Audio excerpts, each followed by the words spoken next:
Suba na canoa, professor nosso decano Cid Benjamin. Olha, Benjamin é o Walter Benjamin. Eu sou pernambucano, é Benjamin. É Benjamin mesmo. Volta e meia nas redes me chamam de Benjamin, como se eu fosse inglês. Mas não. Meu caro Teodoro Adorno, então. Eu sou decano, não tem muita gente mais velha que eu por aí. Mas tudo bem. Não, mas decano não significa idade, Cid, só. É experiência, é tempo de casa. Tempo de luta na mídia independente, na mídia tradicional, enfim. Cid. A última trincheira, Renato, que eu tive com o Cid foi na eleição da ABI, quando o Cid era candidato a vice-presidente. Nós não vencemos a eleição, mas foi uma boa trincheira, né, Cid? Foi. Não, nossa gestão. Eu fui vice-presidente. Fui vice-presidente, depois lançamos uma chapa que você não estava. Eu estava só no conselho, não quis ficar mais na diretoria. Mas foi uma gestão muito positiva, eu acho. Tinha o Pajé, Paulo Jerônimo, como presidente, e no momento que a ABI se fazia muito necessária, porque era o governo Bolsonaro, né? Então a gente ficava praticamente 24 horas no ar, vendo como agir, como falar nas redes, como que ações judiciais entrar e tal. Mas foi um negócio, foram 3 anos de pauleira direta aí. Como eu disse, o Pajé, eu era vice, o Paulo Jerônimo, um veterano jornalista, tá perto já dos 90, ele sim é um decano, eu era o vice dele só. Maravilha. Rovai, você ia começar ou eu posso? Pode começar. Não, o Cid, o Benjamin, deu uma entrevista aqui para a nossa edição especial dos 60 anos do golpe de 1964, onde ele faz um balanço da luta armada, né? E o Cid, ele foi um dos principais quadros da luta armada contra o regime militar. Então, eu queria começar pedindo para você contar como foi a sua militância ali na luta armada naquele período e depois chegar à sua análise que você fala na edição da revista de que foi um erro a luta armada. Bom, eu sou parte da chamada geração 68. Eu não fico me apresentando assim, tem muita gente que se apresenta. Mas é verdade, eu entrei na universidade em 67, quando eu comecei a fazer política estudantil. E em 68, primeiro grande ascenso de massas contra a ditadura, depois houve outros, inclusive na classe operária e tal, mas em 68 foi o primeiro momento de luta de massas contra a ditadura. Eu estudava engenharia no Rio de Janeiro, na UFRJ, e era vice-presidente da União Metropolitana de Estudantes. Bom, eu vou explicar esse metropolitana. Isso foi uma herança do tempo que o Rio era a capital da República. Então, a União Estadual de Estudantes era chamada de União Metropolitana de Estudantes. Depois virou UE, União Estadual. Mas eu era vice-presidente. O presidente era o Vladimir Palmeira, foi a figura mais importante desse ascenso estudantil. Era uma figura, inclusive, festejada nas ruas pela população. E eu era um dos vices dele. E foi um período de enorme atividade política, social, etc. E quando o movimento estudantil cai na sua mobilização, e a queda, eu gosto de frisar isso. Ficou mudo, né? Deu pau no seu som, sim. Acho que congelou. Congelou. Aqui. Bom. Se eu complementar, já que vai voltar. Voltou. Voltou, Cid. Não, pois é. Mas eu participei, então, do movimento estudantil em 68, era dirigente, e não era dos mais importantes, mas era um dirigente conhecido, mais ou menos, assim, então. Chama a atenção de que o descenso do movimento estudantil não se deu por causa do AI-5, antes do AI-5 já estava em descenso, meio como se ele tivesse batido no teto. A gente botou 100 mil, 50 mil na rua e tal, e depois, como desdobrar? Não havia outros movimentos sociais na rua contra a ditadura.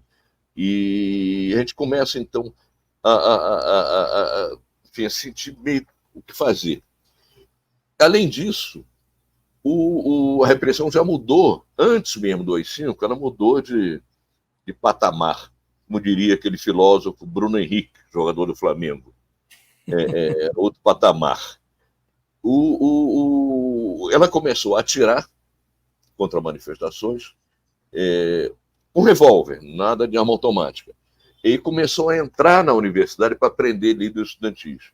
Isso era uma coisa nova. Além disso, a imprensa deixou de dar a cobertura que até então dava para a gente.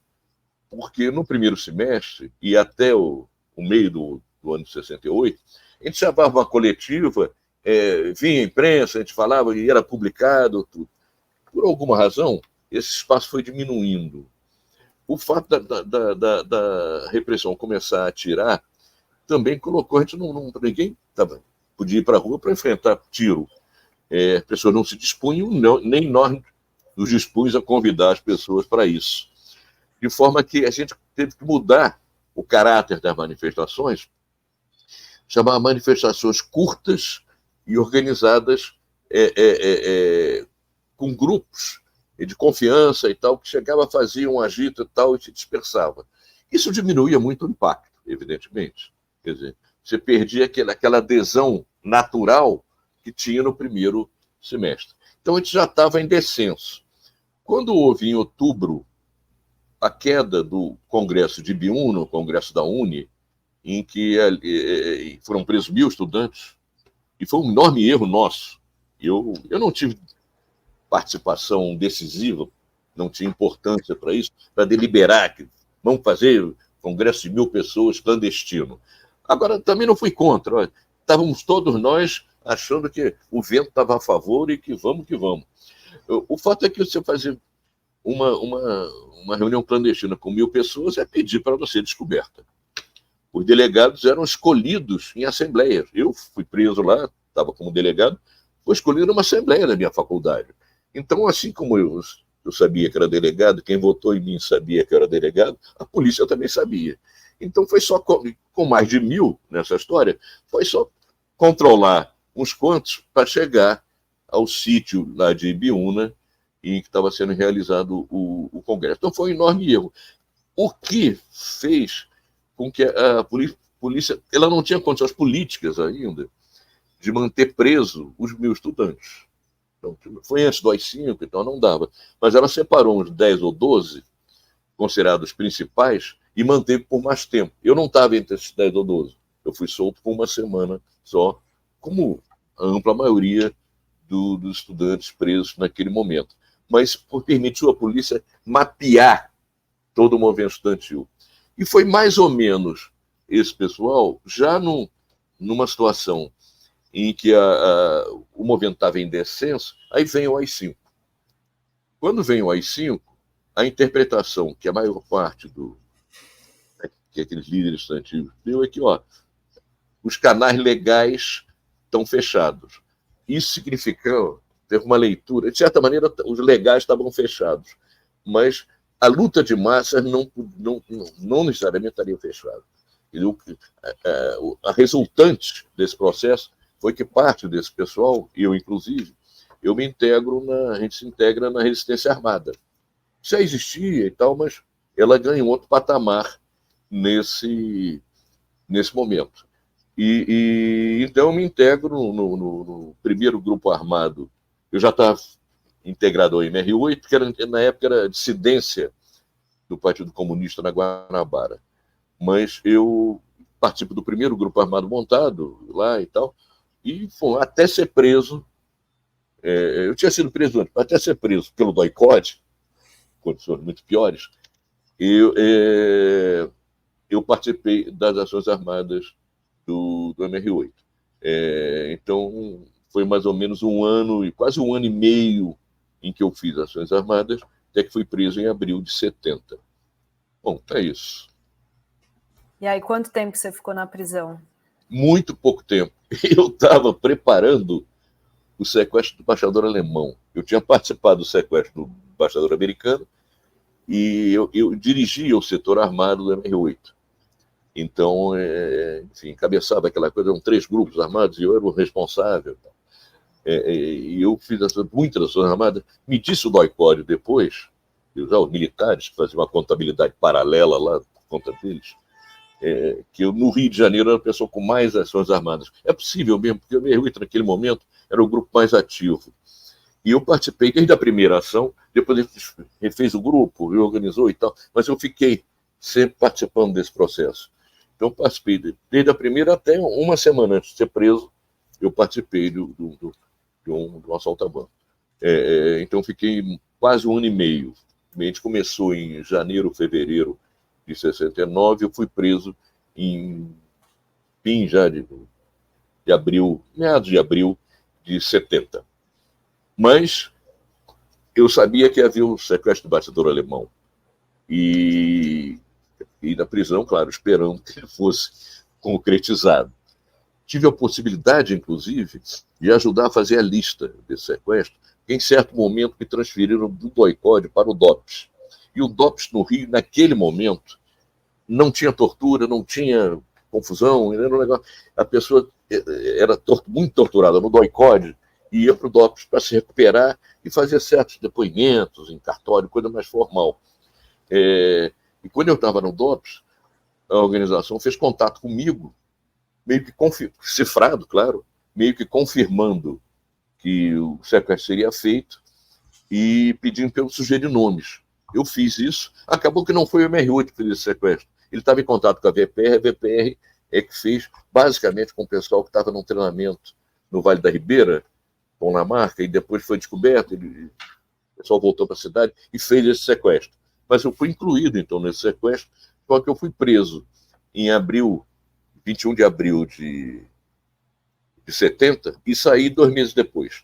Eu tinha voltado já para o DOI-CODE e estava em pleno DOI-CODE, torcendo para que fizessem o sequestro, mas eu não tinha informação nenhuma. No DOI-CODE eu ficava sempre isolado, numa solitária lá, não tinha contato com ninguém. Mas então eu fiquei pouco tempo preso. Eu provavelmente ficaria muito tempo se eu tivesse as condenações. Não, mas eu cheguei a ser levado à Justiça Militar no momento que a minha prisão foi legalizada, que ela só foi legalizada 20 dias depois. Se eu morresse nesse meio tempo, não existia como preso.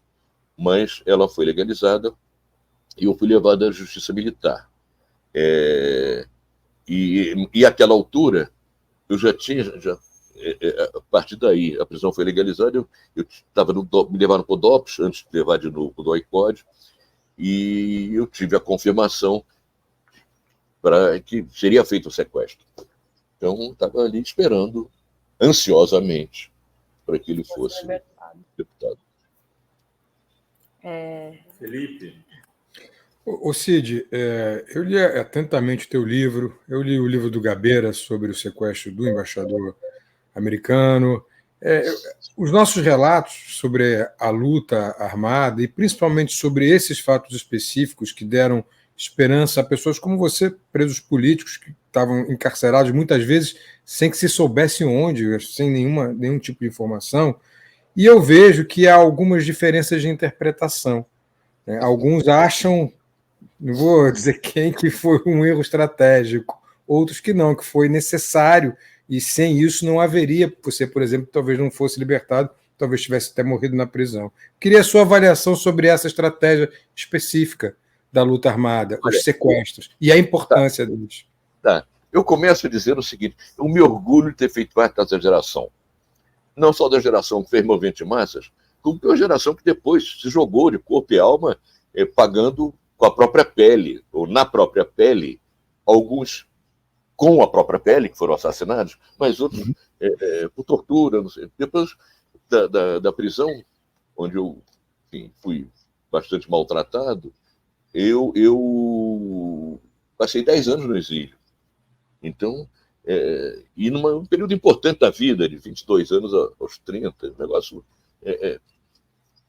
Eu penso que a luta armada no Brasil, embora eu me orgulhe de ter feito parte dessa geração, embora eu não a considere ilegítima, ela foi legítima, enfim, é reconhecida internacionalmente, inclusive, o direito de se levantar, até mesmo em armas, contra um regime de opressão, etc.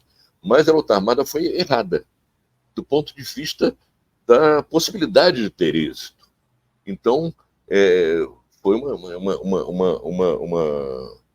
uma forma de luta que não teria chances de êxito naquele momento, naquele país. A gente não teria condições de ter uma ampliação dela, como houve em outros países, que pudesse levar à derrubada da ditadura.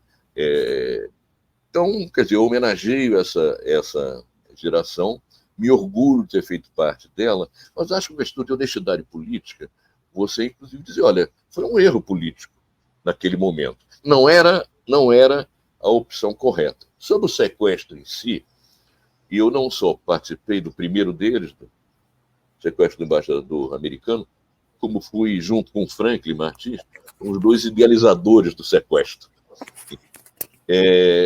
Você conta isso na entrevista, você podia até falar como foi.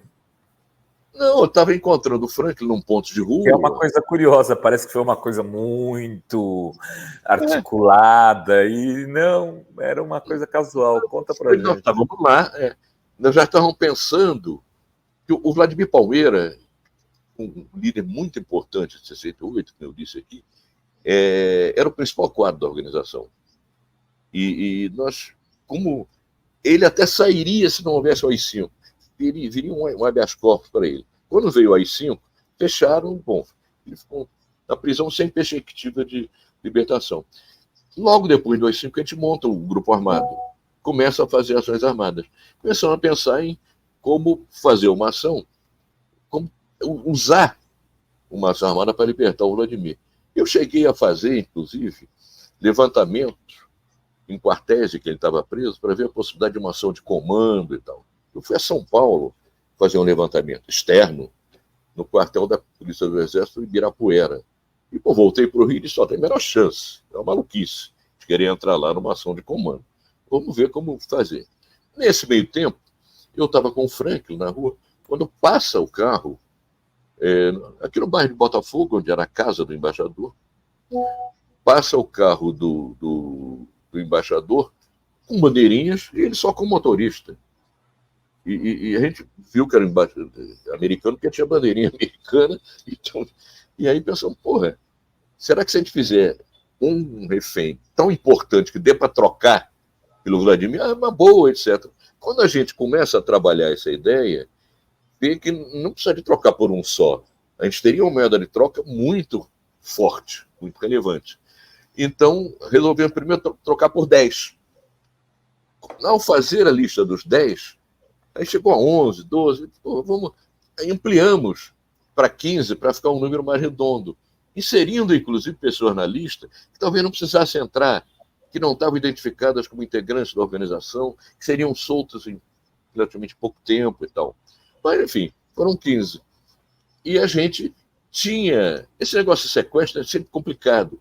Hoje em dia, quando eu estou falando para jovens, e faço questão de separar. O sequestro hoje em dia é um negócio horroroso. Quer dizer, bandidos pegam alguém, se não pagar tanto, vamos matar esse cara. Então, nada a ver com o sequestro que a esquerda fez naquela época. Que estava libertando pessoas, a maior parte delas estava incomunicável, muitas delas, quase todas, tinham sofrido tortura, e muitas delas estavam ainda sob tortura. E todas sob a alçada da justiça militar. E já se diz que justiça militar está para a justiça, assim como a música militar está para a música. Quer dizer, é um escândalo aquele negócio lá. Eu fui levado na justiça militar, antes de ser solto. Foi quando minha prisão foi reconhecida. Mas, enfim, eu volto a essa questão da justiça militar. Mas o fato é que eu penso que o sequestro, esse e outros, incluindo aquele que me libertou, foi um gol de placa, daqueles como o Flamengo faz de vez em quando, mas dentro de uma estratégia errada. Entendeu? A estratégia de luta armada não tinha chance de vitória. Então, foi uma geração que acabou. Eu não acho que não foi ela que facilitou o endurecimento. O endurecimento já estava acontecendo, já estava vindo. Depois do AI-5, inclusive, as torturas já graçavam nas prisões, e o AI-5 tem um dispositivo que é um dispositivo da maior importância e que não é muito lembrado. Ele proíbe a concessão de habeas corpus para presos políticos. Isso significa que o habeas corpus, para os ouvintes que não sabem, é um estudo jurídico que uma tradução do latim seria corpo livre. Quando alguém é preso ilegalmente, a possibilidade de impetrar um pedido de habeas corpus, não precisa nem ser advogado, qualquer pessoa pode, junto à justiça, pedir o habeas corpus, e aí, se não há base legal para prisão, ou seja, se não há ordem judicial, se não há prisão em flagrante, se não é isso, não é aquilo, a pessoa tem que ser solta. Então, o habeas corpus, no tempo do movimento estudantil, existia. E o que os militares faziam? Na época, tinha base legal, o habeas corpus, mas os militares diziam, não está comigo. Aí ficavam pulando o cara de quartel em quartel, até que tinham que mostrar e soltavam. Com o AI-5, ficou proibida a concessão de habeas corpus. O que isso significou? Significou o sinal verde para a tortura. Ali é o seguinte, o preso fica em poder dos militares pelo tempo que eles quiserem, nas condições que quiserem. Você não tem que mostrar o preso, advogado, a família, ninguém, então vai ficar lá e depois, quando for julgado, é pela justiça militar. Eu vou contar uma experiência minha, outras mais graves até. Teve gente na justiça militar que a sessão foi interrompida, o cara foi levado para o porão para levar mais porrada para admitir algumas acusações que estava negando. No meu caso, eu fui levado para uma auditoria militar, que é a primeira instância da justiça militar. Eu não tinha roupa, estava lá no DOI-CODE, ficava sempre nu. Pegaram roupa de outros presos, me vestiram, puseram um sapato lá que era muito menor do que o meu pé e me levaram para um lugar que eu não sabia qual era. Eu disse, porra, se fosse para me matar ali, eu não sabia também que com esse episódio, eu não sabia para onde ia, minha prisão estaria sendo legalizada. Eu disse, mas se fosse para me matar fora daqui, não teria por que me vestir. E vamos ver. Aí eu cheguei, era a auditoria militar, primeira auditoria militar do Exército, e eu vi ao longe lá, meu pai, minha mãe, meu irmão. Eu tinha um irmão que estava militando, estava clandestino, mas era um outro irmão, que não era procurado. E disse, estou na justiça militar aqui. E efetivamente foi a primeira sessão relacionada ao julgamento do sequestro do embaixador americano. O promotor lê a peça acusatória, muito completa, etc. E tal, e eu já tinha pensado com meus botões de negar as outras acusações e aceitar o embaixador americano, porque tinha uma repercussão maior, e falar, e aproveitar para tentar fazer algum barulho nesse sentido. Quando o promotor acaba de ler uma extensa peça acusatória, para minha surpresa, o juiz perguntou, o acusado quer dizer alguma coisa? Eu disse, opa, quero. Aí eu fiz um discurso, enfim, mostrando que o povo ia derrubar a ditadura, aquela coisa e tal, bem. E aí no final do discurso pensei em descrever as torturas que tinha sofrido. Mas eu lia, eu falava, e o juiz ele repetia, mudando as partes mais duras, para o escrivão datilografar. Então, aí eu descrevi as torturas e disse que tinha marca de tortura, muita marca de pancada, etc. Então, mas que tinha também marca de queimadura no pênis, nos órgãos genitais, porque os choques elétricos eram muito longos e dados com fios e fortes, e com fios amarrados ao corpo. Então, aquilo queimava a pele. Eu estava com o pênis todo queimado ainda. E aquele foi um mal-estar. Essa parte, o juiz não... Ele só que eu tinha marcas. Ele não reproduziu para que o escrivão datilografasse e tal, mas falou que eu tinha marca de torturas. Quando acabou, Sim, eu disse também que, como eu estava falando daquilo, eu continuava incomunicável, que eu sofri represálias e tal, mas eu fazia questão de fazer aquelas denúncias, etc. E aquele clima de mal-estar, porque só tinha a minha família e o pessoal do Exército, inclusive vários torturadores estavam lá. E o resto não tinha plateia, não tinha coisa nenhuma. Eu contava ele estar falando ali para o futuro. O que não adiantou muito, porque eu tentei conseguir esse meu depoimento, botando até advogado, e não consegui. Não conseguiu, porque uma coisa é eu denunciar, outra coisa é o que está lá registrado nas atas. Isso não apareceu nunca, sumiram e tal. Mas muito bem. Quando eu acabei de falar, o meu advogado, com quem eu não tinha podido conversar, eu conheci ele de vista, era um advogado mais ou menos conhecido, o Dr. Susequinde, ele diz, olha, o preso diz que tem marcas, então eu queria pedir exame de corpo de delito, que é um direito de qualquer preso, olha, sofri mal-estar, tem marca e tal. E aí o promotor se alvoroçou, disse, de jeito nenhum. Ele é um cara muito perigoso, ele brigou com os militares quando foi preso e machucou alguns militares nessa briga. Então essas marcas podem ser da briga. Efetivamente eu briguei com militares. Até que cheguei soube depois, e quebrei dentes de um dos caras do Toy-Core que foi me prender. Mas queimadura no pau não pode ser de briga de rua. Então não. Aí votaram lá, e eram 4 oficiais do Exército e um juiz togado.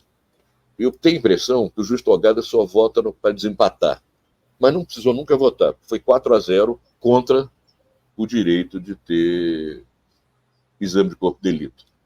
E aí o advogado disse, bom, mas ele está temendo retaliação e tal. Queria que quebrassem a incomunicabilidade. Ele, de novo, colocaram em votação, e 4-0 eu perdi. Enfim, voltei para o DOI-CODE. Devo dizer, por questão de honestidade, que embora eles não tenham gostado nada das denúncias, não me torturaram em represália por elas. Não, esse assunto só disseram, falou mal da gente, tal. Pô, quer que eu falasse bem, cacete? Então, mas ficou assim. Mas a justiça militar, julgo, primeiro, é uma pergunta razoável que eu me faço, se é o caso de mantê-la em momentos que o país não está em guerra. É muito discutível você ter um justiça militar funcionando. Um código de disciplina lá, você pode ter que não seja justiça militar, um ramo do judiciário. Nesse caso, inclusive, ela mostrou uma parcialidade absoluta. E até hoje, ela continua julgando comportamento e ações de militares. Houve um caso que deu uma dimensão nacional, uma patrulha militar que matou um músico e mais feriu pessoas da sua família, ele estava com a mulher, com criança no carro, entende? E deram mais de 100 tiros no carro, entende? Que acharam que era um carro com bandidos. Era um carro com a família do músico, com criança, com mulher e tal. E esse pessoal não está preso. É uma coisa que não é nem o caso de punir o soldado cumpre ordem, mas tinha um oficial ali. Esse oficial é responsável por esse assassinato. Entende? Mas é um corporativismo absoluto dos militares se protegendo. Então é uma coisa que não tem pé nem cabeça você ter justiça militar em tempos de paz. Em tempos de guerra, tudo bem. Quem já viu alguns filmes de guerra, o Resgate do Soldado Ryan, aquele desembarque ali na Normandia, é um clima de tensão que o cinema passa. Você não pode deixar de autorizar um militar que está comandando ali a punir duramente algum soldado que diz, isso vai dar merda, vamos sair disso aqui, esse desembarque. Você não pode permitir isso numa situação de combate. Mas é de combate, de guerra.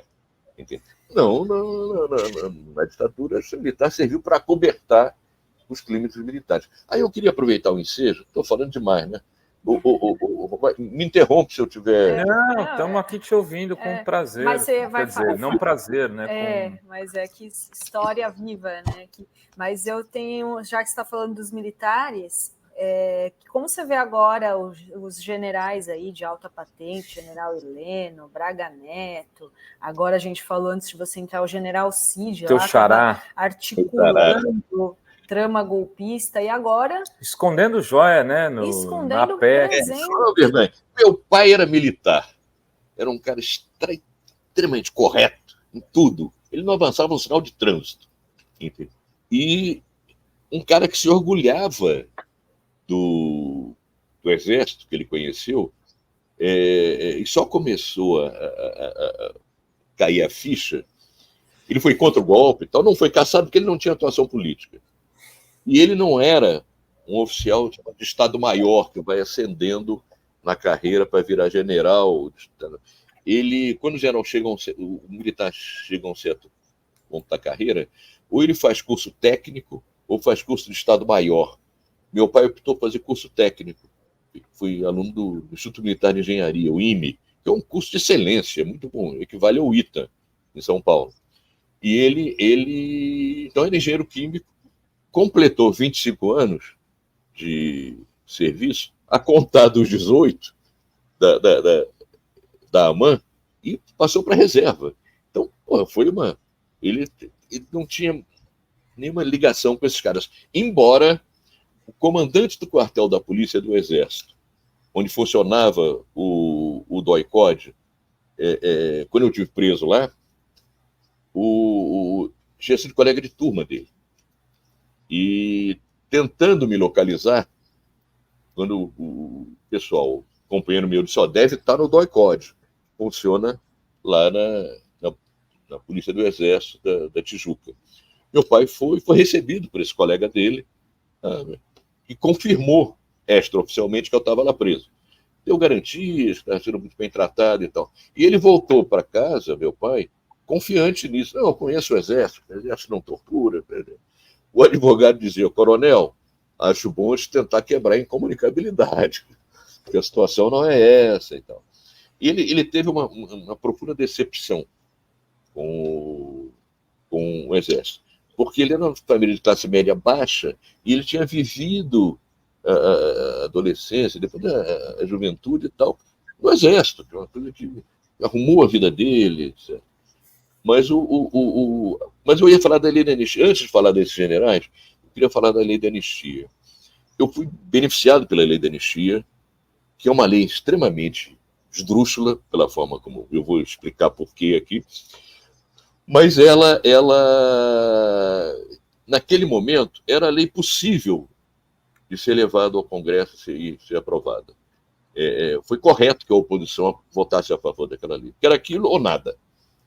Era fazer parte de todo um processo de distensão que era controlado pelos militares, no ritmo, na forma e nas dimensões que eles colocavam. De forma que essa lei foi aprovada. Eu fui beneficiado, que embora tivesse chamados crimes de sangue, o pessoal que tinha participado de ações armadas, tivesse morto ou ferido, ele estaria fora da anistia. Eu tinha participado de uma ação armada em que eu feri um policial. Então estaria fora. Mas não cheguei até condenação transitada em julgado.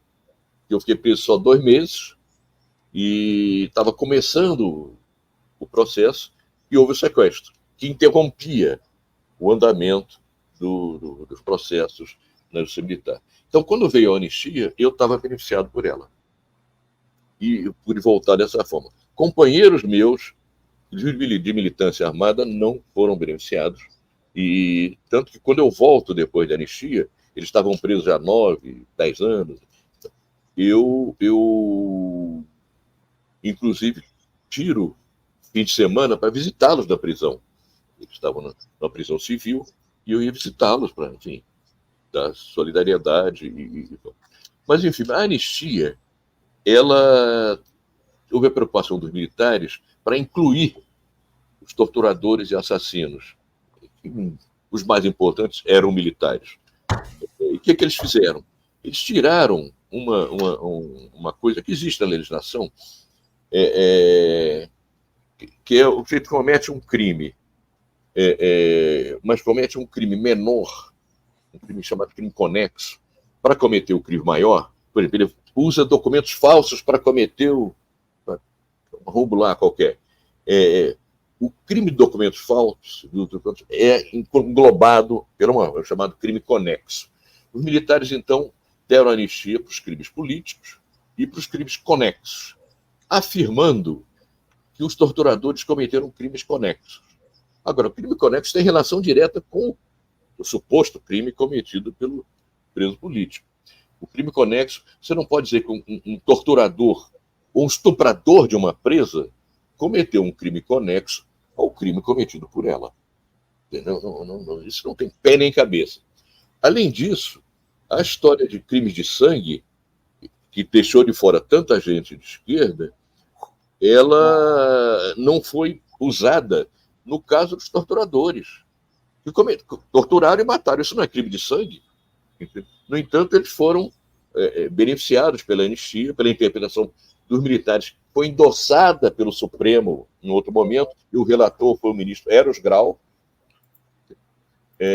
Então, tá bom, militar. Agora, essa questão deveria ter sido aceita naquele momento, para aprovar a lei da anistia, que permitiu a volta ao Brasil e à política de pessoas muito mais importantes do que eu, grandes líderes de 64, puderam voltar a vida política do país. Isso eram figuras muito importantes para a história do país, e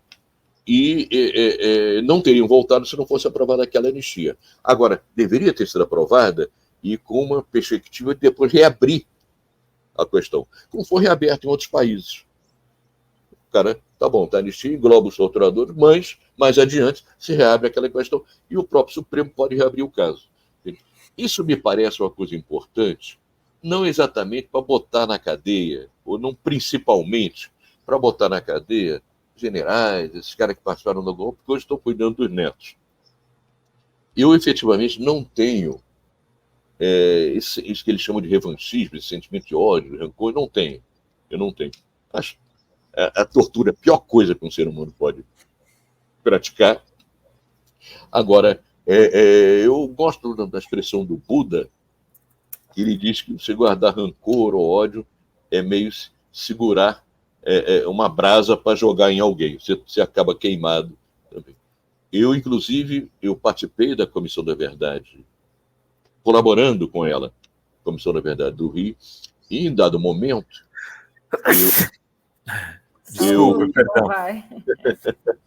Eu tive tempo de tentar sair do vídeo aqui.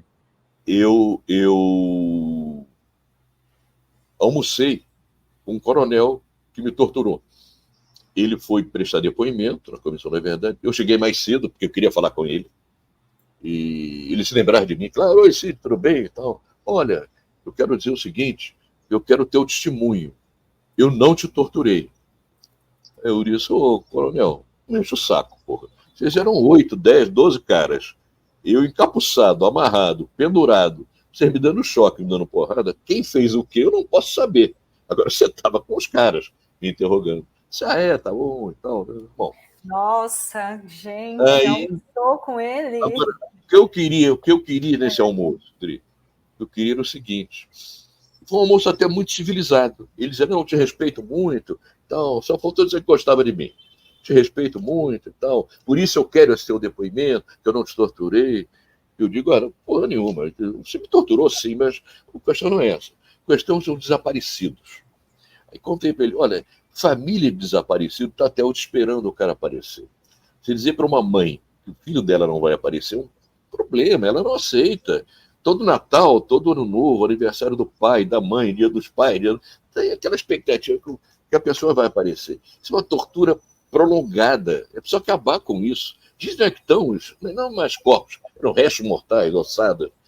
Ele disse, olha, eu compreendo. Uma conversa de bom nível. Ele disse, eu compreendo perfeitamente, compreendo inclusive a teu movimento de me procurar, e agora eu não sei onde estão. E se soubesse, não diria. Seria morto. Aí eu estendi mais o papo, chamei para um outro almoço. De novo eu paguei o almoço dele. Não, meu convidado, paguei lá o almoço do cara. Mas ele não queria, acho até que ele não sabia, ele já estava desligado, e ele não era do Exército. Ele é bombeiro. O DOI-CODE no Rio, e em outros lugares também, eles não estavam pessoas de polícia, polícia civil, polícia militar, o grosso era do Exército, mas havia de várias forças, havia pessoal da Marinha, da Aeronáutica, e o Exército comandava aquela história. Mas ele...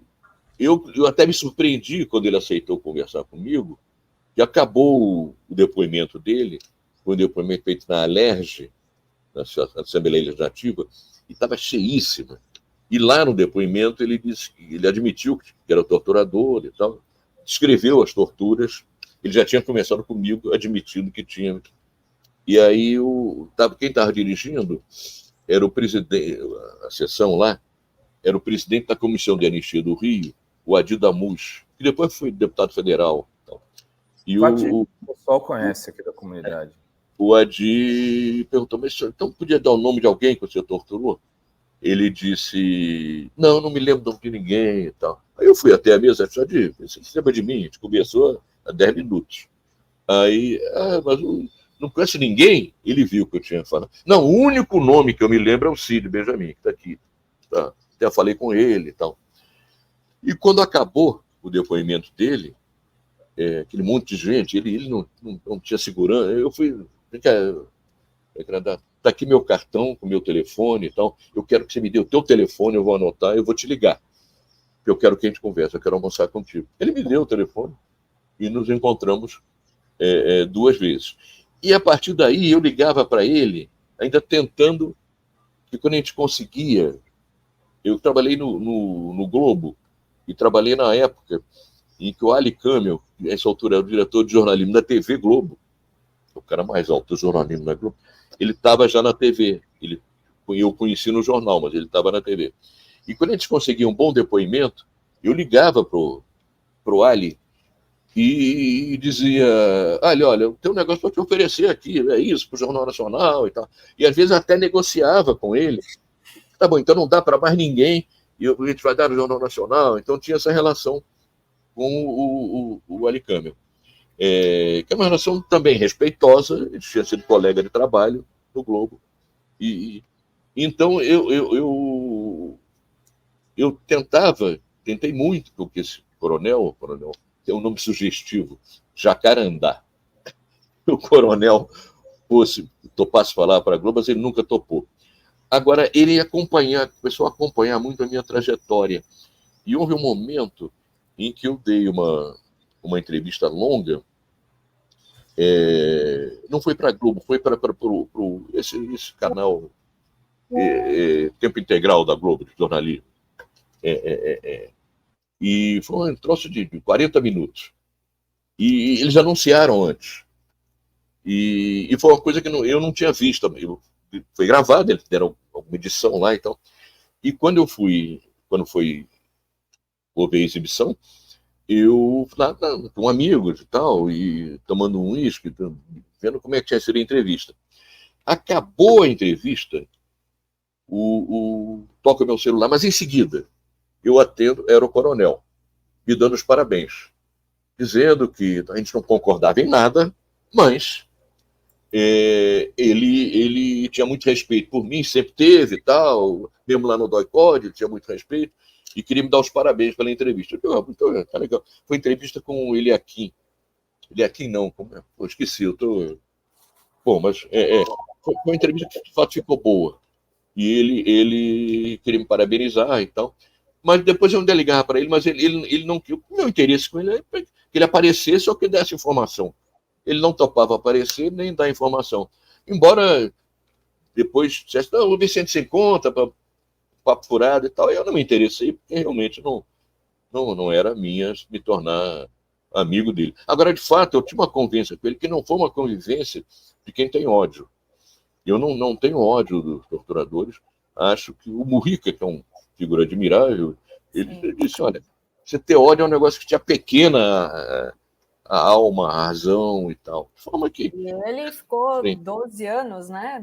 12 anos numa solitária, né? Bem. Olha, a gente vai ter que me despedir aqui do Cid, mas eu já vou convidar para voltar outra vez aqui. Eu pensei até em te trazer aqui, se você topasse, Cid, com o Adi Damus. Ele estava, né, nesse tempo lá na comissão da Verdade, e ele presidiu esse depoimento do Jacarandá, e que, inclusive, se tratou da morte de presos políticos, inclusive de outros presos lá, mas ele disse que só se lembrava da minha tortura. Assim, mesmo porque eu estava lá e fui falar para lógico, você fez ele se lembrar, né? Legal, Cid. Vamos marcar uma nova papo. Vou conversar com vocês. Eu tenho um carinho grande pela Fórum. Você sabe que é recíproco esse carinho, né? Nós temos carinho e respeito pela tua história e pela tua trajetória, tanto política como profissional. Bom, muito obrigado pelo convite. Um abraço aí para os nossos telespectadores, ouvintes, eu não sei como chamam. Internautas. Foronautas. Tá bom? Obrigada, valeu, Cid. Obrigado, Cid. Um abraço. O Cid que é do bem, não é o Cid do Cidinho do Cidão. Não, Agora, esse coronel Jacarandá é um tremendo cara de pau, né? Cara, foda, né, velho? Eu fiquei aqui pensando. Inacreditável, o cara pedir para Cid, né? O cara pedir para dizer que não era um torturador estando lá, é inacreditável, cara. É inacreditável, Renato. Enfim, recomendo muito os livros do Cid, viu? O Cid escreve muito bem. O Cid tem a autobiografia dele publicada, que acho que o nome é Confesso que Vivi. Acho que vale a pena ler, vale muito a pena. Legal. Então aí já dica para o final de semana. Ele está falando o Cid aqui, deixa eu subir ele, que ele quer... Pode falar, Cid. Não, o meu livro de memória não é Confesso que Vivi. Confesso que Vivi, eu acho que foi o do... O teu é que lembra a música. Qual é a música mesmo? É a música, que é uma música chilena. Confesso que é Neruda, né? Morei no Chile, toco violão. Cheguei no Chile, numa época que eu estava lá, porque eu estava clandestino, ia voltar para o Brasil. E eu me integrei a um grupo folclórico chileno. Eu não podia circular entre brasileiros, porque eu estava com documentos falsos, mas me integrei, tocando violão, a um grupo folclórico. E minha carreira de folclorista chileno chegou ao fim quando uma emissora de televisão foi filmar a gente. Aí eu disse para o Ângelo Parra, que era o filho da Violeta Parra, e eu disse, Ângelo, não vai dar para mim não, porque eu estou com outro nome aqui e tal. E não, mas Graças à Vida, talvez a música... Graças à Vida, era isso, eu confundi. Graças à Vida. É da Violeta Parra, e se tornou conhecida no Brasil quando a Mercedes Sosa gravou. Confundi Neruda com Violeta Parra. Não fui tão... Tá boa a comparação. Está tudo em casa, são belas figuras. Confesso que eu também tenho uma biografia. Confesso que bebi, estou escrevendo. Graças à Vida, inclusive porque eu não gosto de me apresentar como vítima. Não, vou falar isso aí, sei que está no final, só para fechar essa história aqui. Enfim, evidentemente que eu deploro a tortura, tudo que a ditadura, tudo isso. Agora, eu não me arrependo do rumo que eu dei à minha vida. Passei 10 anos no exílio, fui preso, fui torturado, foi isso, foi aquilo. Certamente, se eu não tivesse enveredado pela militância política, teria uma vida materialmente muito mais confortável.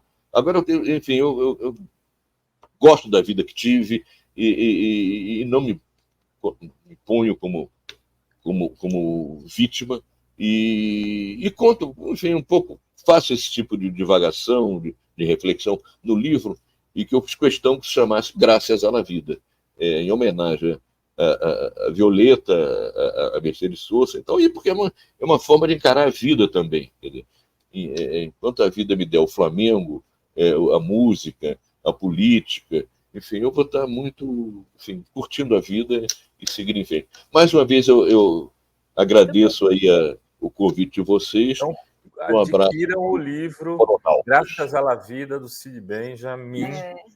Cid Benjamin. Um abraço. Valeu, Obrigada, Cid. Cid.